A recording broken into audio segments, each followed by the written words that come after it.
Hello, everybody. Welcome back to the season two, episode three of the Diamond Knight Studios interview series. I have a special guest on today, Edward Corral, a friend that we've actually met at Columbia, and he's a director, the first filmmaker we've actually had to the series. So I'm excited for that. How are you doing today, Edward? I'm doing fantastic. I just got off of work a little bit ago, so I feel great. I feel refreshed and I'm ready to go whenever you are. So, how are Yeah. you? I'm doing good, doing good. You're the first person I've ever met who's felt refreshed after work. So that's really cool. That's really cool. Oh yeah. Well, I'm happy to have you on, and especially, we're trying to, or I'm trying to gear more towards having filmmakers come on and tell about their processes of going through the development stages, pre-production, production, post production, all the way through the completion of their films. And yeah, so you're the first person, the first filmmaker I've actually had on. So this is really really cool that you agreed to do this. Mm. Well, thank you so much. It's an honor to be the first filmmaker to be interviewed by you. So I really appreciate you asking me, and I'm excited to get into the questions. So whenever, I mean, hey, I'm ready for whatever. Yeah, for sure. And so I think, yeah, let's just dive right in. So I'm sure the audience would like to know about your backstory, like how you got into film, what attracted you to film. Clearly, you're from Chicago. You're from Mhm. Chicago, and that's how actually we met. Just to give the audience some context. But what inspired you to become a filmmaker? Why film of all things? Yeah, so I mean, film's just kind of like always, well, obviously it's been like in everyone's lives, but like probably my biggest inspiration was just like as a kid. Growing up, we didn't have a lot of money, if you know, to get personal here, but we didn't have like a lot of money. And one of my like most precious memories were like when my parents would save up enough money, or like they'd get like a good like decent financial break, and then they would treat us to like a movie.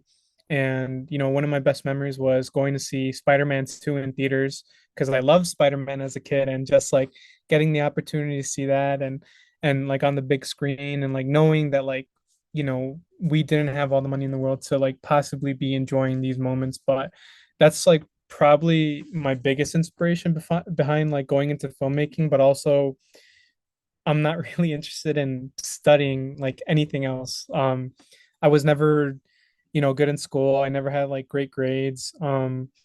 Because you know, in elementary and high school, they kind of steer you more towards like lawyers, doctors, like, I don't know, mechanical engineering. You know, the schools that I went to, they never really explored um, you know, the arts like that. So I never really got a chance to explore like those options. But like once I got to college, and like my first 2 years of college, I like really messed up.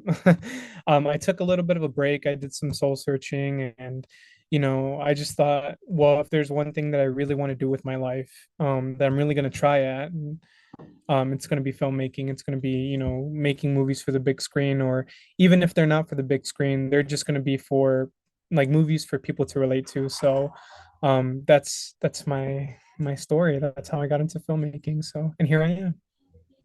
Cool, cool, man, and I appreciate you mentioned the Spider-Man Mhm. movie as being one of your in one of the things that got you into filmmaking because I actually it wasn't Spider-Man 2 for me, it was Spider-Man 1. It was the first Uh, Tobey Maguire movie. I yeah. remember it coming out that I ever experienced cinema in the like I was just a little kid, didn't understand the whole concept of cinema, but yeah, that movie was very impactful too. So it's kind of cool to know that we kind of have that that in common. So Mhm. what about that movie would you say that was your muse or your Mhm. inspiration toward that jolted you into it? Like was there anything particular that stood out to you about that film? Mhm. So a lot of one of the most important things for films and art in general, you know, literature and like paintings, is that they get to evoke emotion, that emotions, very high emotions. Um, so one scene that like really that I remember so vividly and I love, like even today, it's one of my favorite scenes in like cinema, is the scene where Doc Ock and Spider-Man are fighting on the railroad, and then they like jump on the train that's like passing by, and like the train conductor gets knocked out, and the brake is like broken or whatever, and the train just goes like wild, and it just it's going as fast as possible, and like it's going to run off the tracks into the water, and like hundreds of like people are going to die there on the train. And Spider-Man makes the heroic sacrifice. Well, not even a sacrifice, because he didn't die, but he like gets in front of the train. He like hooks onto the buildings with like his webs, and he tries with all his like might to stop the train. And eventually he does. And that scene just got to me. Like it's ingrained in my brain. Just the acting, like the story to it. It just like as a kid, it like made my emotions like explode. Like I just didn't know how to feel during that scene, and I loved everything about it. And like even to this day, that's the scene that stuck with me the most from that movie. So Yeah, that's so cool, and thank you for mentioning that. Of course, we all have things that kind of stick with us, but thank you for being willing to share that. And so I know we've talked about your favorite genre before. You mentioned sci-fi as one of your things you hope to write, or genres you hope to write in. So would you say Spider-Man had an influence on that? Because I don't know if I would you consider Spider-Man a sci-fi film? Yeah, I mean, yeah, I mean, right? I yeah, I don't mean, know. I mean, sci-fi, science fiction, mutants, superheroes, like all that stuff, anything that's like fantasy, you could somewhat consider sci-fi because it's nothing like we've seen before. So I'd say, yeah, to anyone who says no, they don't know what they're talking about. But yeah, I'd definitely say it's sci-fi. Um, yeah, sci-fi has, I'd say it for sure is one of the first, if we're considering it sci-fi, the first sci-fi movies that inspired me. Um, just to be able to see like superheroes on screen, see them, Spider-Man swinging around, kicking butt, like getting thrown into buildings, saving people. Just the fantasy of it and the world building around it was just so inspiring to me. So yeah, I'd say it's one of the first, not one of my favorite sci-fi films, because there's definitely other films that have more elements of sci-fi and world building around it. But it definitely is one of the first. Yeah, and I just remembered something that movie or part of that sequence was filmed in Chicago, I believe.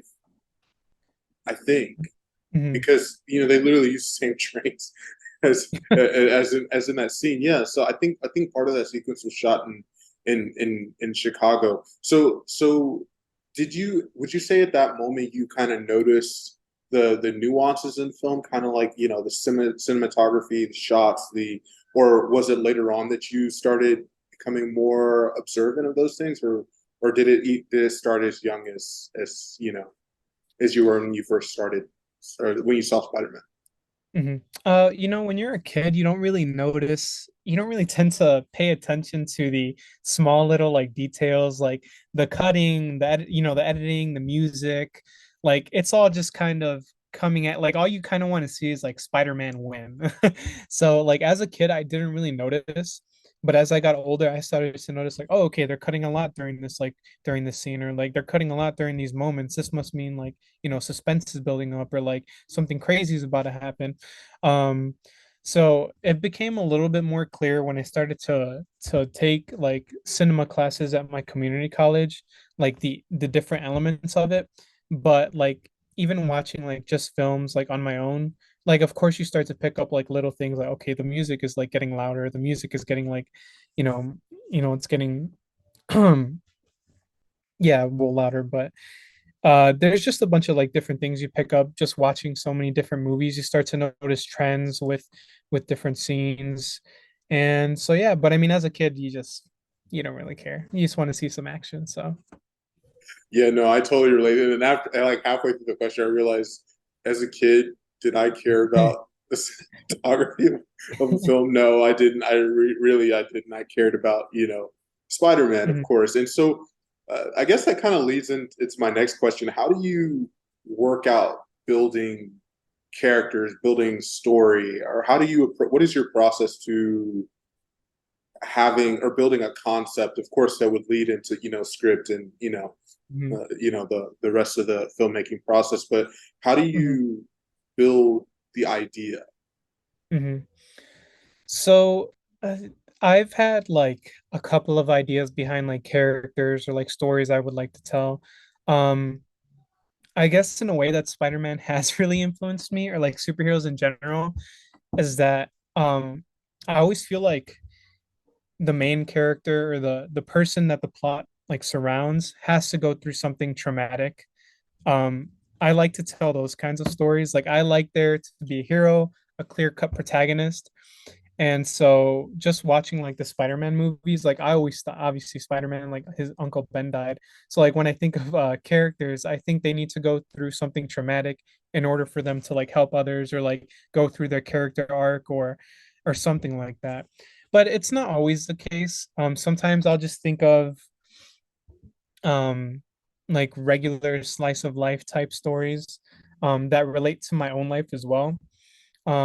I come from like a family of immigrants that came here like in the 1990s, like 89, 90. And so, just hearing their stories and like hearing the different experiences that they have to go through, as opposed to what I've gone through since I grew up here. Um, sometimes it's not always has there sometimes there doesn't always have to be a protagonist. Like I just sometimes like I'll just think of stories that like relate to my father, my mother, like things that they've gone through. And but the biggest trend in my stories is tragedy. So like, something bad happens. So yeah, but there's plenty of different ways to tell like to make characters go through a metamorphosis through your script. So yeah. Yeah, no, I totally appreciate and thank you for mentioning that too. And it's very interesting that you say that because for the longest time I would always think of film as just this linear thing that's kind of like a canon, kind of like, canon in any context, whether that's music canon or film canon. Of course they study the greats like Kurosawa and all that, Mhm. all the greats of film. But it's like I'm the way you mentioned how your influences that came from your parents that eventually are not altered but slightly altered by your perspective of things Mhm. and how that changes your what you want to bring to your story is interesting and I kind of see that I find that really really cool because um unfortunately, we know the situation with Hollywood and the a lot the AI stuff that we, Mhm. we don't have to get into. But it is becoming an issue because it's like those visions aren't um, different sides of the spectrum, and so I'm talking a lot. Let me ask you that question or a question about that. What do you think about the idea of why do we as humans value a perspective or a screenplay that is more humanized or more as opposed to AI? I hope I asked that kind of clear. I don't know Yeah, if okay, okay. I understand what you're or trying to or say. why do you think that is more valuable to us as humans? I'm not too literate in what AI can do or what it's going to be able to do. The human race has advanced like so far in so little time since we've gained like computers and like iPhones and like stuff like that. We've gone like so far in such little time. So I have no idea how like AI is going to eventually be able to tell stories, but for now, it's just it's so much easier to relate to someone who's gone through those things. Um, like I was saying, like, immigrant family and all that. Like my parents, there's so many like people in this country who have immigrant families. And even if they don't have immigrant families, like minority parents or like minorities in general, we can all relate to the same thing. Like machismo parents, masculine dads, like strict moms, it's all like just kind of mixed together, and it's just so much more easier to have someone or like see something from someone who made it, like a person who actually went through those same experiences as you did or whoever's watching the movie did. It's so much more impactful. There's much more feeling to it. There's little details that a robot just can't replicate. And that's probably the biggest thing for me. It's just human emotion is so complex that I believe that AI will never be able to replicate that, no matter how advanced it gets. So, And I agree 100%. I think, this even goes to the side of composition that mm, you know, especially with music speaks in a means that words can't ever really comprehend. And anybody who listens to music can attest to that there's something just psychological about it's not even psychological, like physiological, like can't even say the word, and the mm, anatomy and how we're built. It's not, you know I don't know. You see, that's an example. It's something I can't put in words, but I could probably score, right? yeah. But yeah. So I think I agree with you 100%. Is that we want to know, because none of us know everything about the world, but we all give each other some glimpses of new perspective when we see things from the eyes of somebody else, and I think that's what film does, and it contributes to something bigger than ourselves. And it's not just film, it's music, Mhm. it's design, it's Yeah. it's art, it's there's so many components that go to into cinema that it's none of us can really say that it's about our craft, it's specifically just about our craft. And so I wanted to see what you think about that. Do you think that is a valid perspective, or do you think that yeah, what do you think about it? um like what do I think about Here, like here we go with our philosophy. well, can you okay, so what was the question? I'm sorry. You said I'm sorry. I think I might have no, made it's that okay. a little more um complicated. it's all right. Yeah. So, like, Mhm, do you think that film is mhm, um, it's more important to consider the thing that is bigger than just mhm, my craft, or is there something that is bigger than just film, or bigger than just music, or bigger than just you know um, acting, or bigger than just the script, that it's a um or do you mhm. think I don't know if I made that helps. I'll try to I'll try I got you. Yeah, yeah, It's like, yeah. um well, yeah, I mean, film obviously transcends more than just the movies and cinema and money and like acting and all that stuff. I feel like it's a means of bringing us all together, closer together. There's so many different stories out there of different experiences. You know, people from like Africa, Korea. Like I just saw a movie called Past Lives like over the weekend. And that's about like a Korean like kids who get like who were like childhood friends, and then they get separated like um during that time and eventually like reunite again. And it's just a powerful story that hasn't been told in the way it's been told in that movie before, and it really moved me and made me consider like a bunch of different things. So cinema, film, music, they all tell like a story, and they all like open us up to different experiences that will make us more open-minded, or like just make us more human in a way. There's so many different emotions at play with like art that you can really transcend a bunch of different things. And yeah, yeah, I love it. And there's a lot of stories out there to tell, and there's a lot of people out there to reach, and there's a lot of people's minds to change out there. So hopefully we can tell some great stories in the next 10 to 20 years, and hopefully eventually film can unite us all. So That's probably the best answer I could give you No, on yeah, you answered it question perfect. I'm there. sorry I wasn't as articulate as I could No, have been with okay. it. But yeah, no, that answered it perfectly. Yeah. So, yeah, so we mentioned that you're from Chicago. How is being from, or has being from Chicago uh influenced your perspective of Hmm. script, you know, Hmm. screenplay, all of it? How does, because Hmm. obviously I'm from Texas, so the growing up in Texas is completely different from growing up in Chicago. So how has being from Chicago helped your creative process? Yeah, so anyone from Chicago that's watching this, I'm from the western suburbs. Anyone that's not from Chicago, I'm from Chicago. So let's just get that out of the way. Um, so I'm from like the western suburbs of Chicago, like Bellwood, 20 minutes out of Chicago. So I'm barely at the limit, Cook County. Um, in a way, it's really influenced me is there's just so much creativity in Chicago. It's such a huge city. Everyone here is looking out for each other.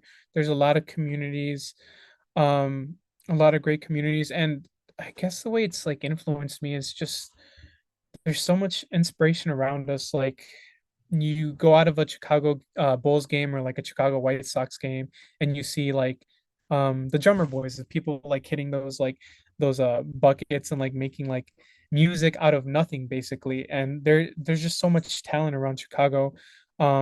There's a lot of beautiful sights. So I'm a big fan of beautiful cinematography. So that's probably somehow influenced me walking around the city as a child because we used to move around a lot. Um, and just seeing these beautiful sights made me appreciate uh just the beauty of the world a little bit more. So like I guess in that way Chicago has influenced me. Also like the music scene, like you have greats like Kanye, Polo G, G Herbo, Lupe Fiasco, all those people that came uh from basically nothing and made something out of nothing and were geniuses at it, especially in their industries, has influenced me a lot and motivated me to go even harder than I have before. So Chicago is just it's a great city. Deep dish pizza influences me a lot. The flavor, the taste, you know um yeah, so if you're looking to be an aspiring artist and you want some inspiration, Chicago is definitely one of the cities you should come to. There's plenty of talented people around here. My One of my friends, Caprice Lee, she's a freelance painter. She paints modern art and she's great at it. If I could plug one of her paintings that I bought, this is a beautiful painting from one of my friends. And there's just so much talent around this city that when you have talent that surrounds you, you yourself get inspired. um, so yeah, I love Chicago. I love everything about it, and I stand by that. It's the greatest city in the world. I still haven't tried deep dish pizza. I need to. I know that it's, I can't be in Chicago and not have had deep dish pizza. So, maybe one of these weekends we can, get some pizza together. Yeah. But but yeah, no, I agree. Chicago is such a great place. And, just in the week and a half that I've been here, people have been very receptive, and art's everywhere. I've just been finding so many means of being inspired, not just by like music that is similar to mine, but music that is outside of my uh, language, if you want to, Mhm. that is slowly starting to influence how I perceive things. So no, I love Chicago. It's a great city.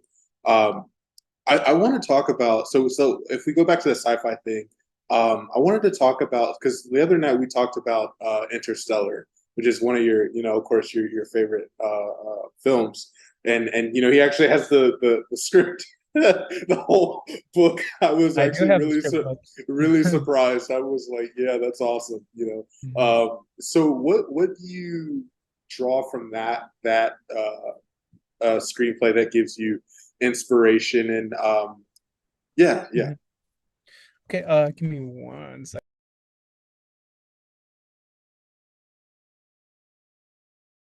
Okay. So what really inspires me from not just the movie, but the screenplay, of course, is like first I had seen the movie. It's an amazing movie. It's beautiful, it's well written. The dialogue is great, just the plot of it all. It's overall amazing. Um but I had bought the script book after I had bought the movie, because that movie basically inspired me to get into filmmaking. I had never seen anything like it. So I was like, you know what, I'll buy the script book just to see how a script was written. And Christopher Nolan and Jonathan Nolan actually both worked on the script. I'm pretty sure. If I'm mistaken, please correct me. Um, but they just did a beautiful job in conveying emotion, which a lot of literature books do, conveying emotion from the page to the reader. And that to me is amazing. Just everything about that script in that movie, the plot, the emotion, just a father doing whatever it takes to, protect his children, protect his planet, and as basically as animals to protect his species is just so moving. And I just thought it was a great concept. So that script was the first script I have ever bought. It's the first script I've written. I haven't finished it yet. I got up to the emotional part where, spoiler alert if anyone hasn't seen it yet, which you probably should have. Um, I got up to the part which is like the first 20 minutes of the movie when Cooper, tells his daughter that, hey, I'm leaving, and she says, you don't know when you're coming back, do you? And he doesn't say anything, and she just runs away. And seeing that on the screen made me tear up. As a man, I'm gonna admit to that, I did tear up. And then reading it on the script, I teared up again, and I was just like, wow, I did not expect this to happen twice. So yeah, I love that movie. Yeah, no, and I haven't had the opportunity to look at the script yet, but Mm, no, yeah, I appreciate that you mentioned you um being able to feel. It's kind of the same thing in composition. Like if I'm ever um asking myself, is this conveying what I want to convey? Is this conveying the feeling I want to feel? Am I feeling that first?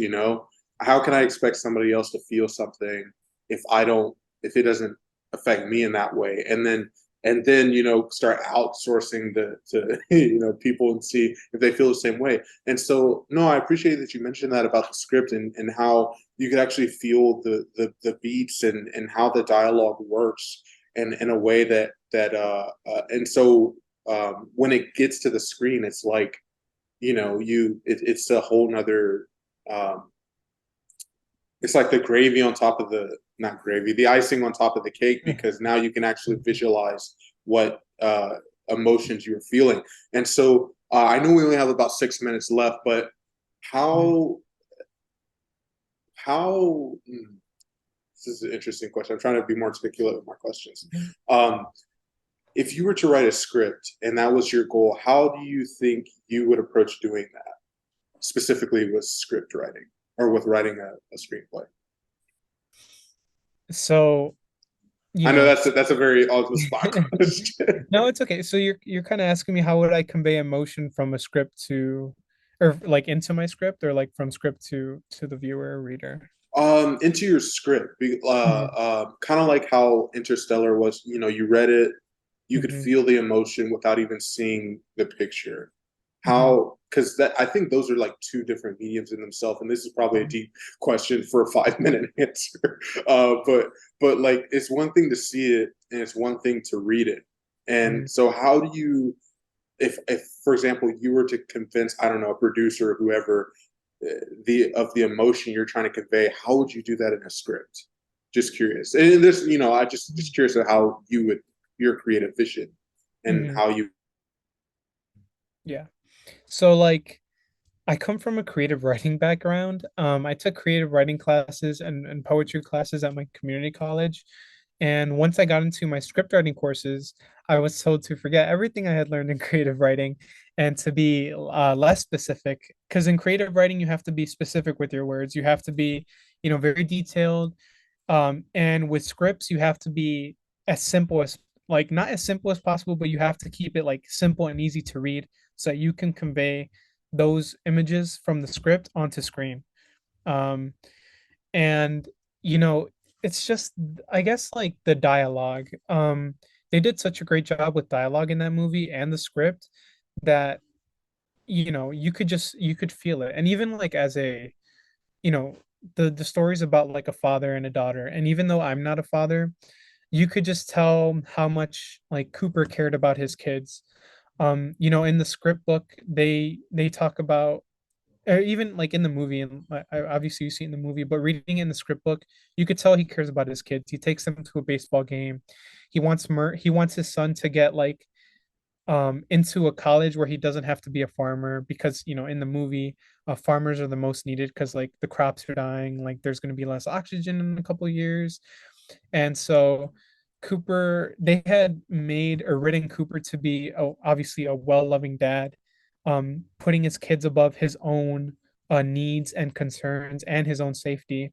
Because, at the end, he jumps into a black hole, which is not a good idea. But, the way they wrote his character and the way they wrote his character throughout the entire script is probably the best way they conveyed emotion through there, the emotion of love. And even though, I was talking to my friend the other day and he said Interstellar is a really cheesy movie because at the end like the theme is like, oh, love transcends time and space, which is, kind of cheesy, like, but the way they did it was so well written. And yeah, it's just the way they showed how much Cooper loves his kids and how much they love him in turn. And yeah, just a father that would do anything for them. And they made him a great character, and he's one of my favorite characters in all of cinema. So yeah, I hope No, that answered the no, question. no, it did. Thank you. I'm not too sure. Thank you for sharing.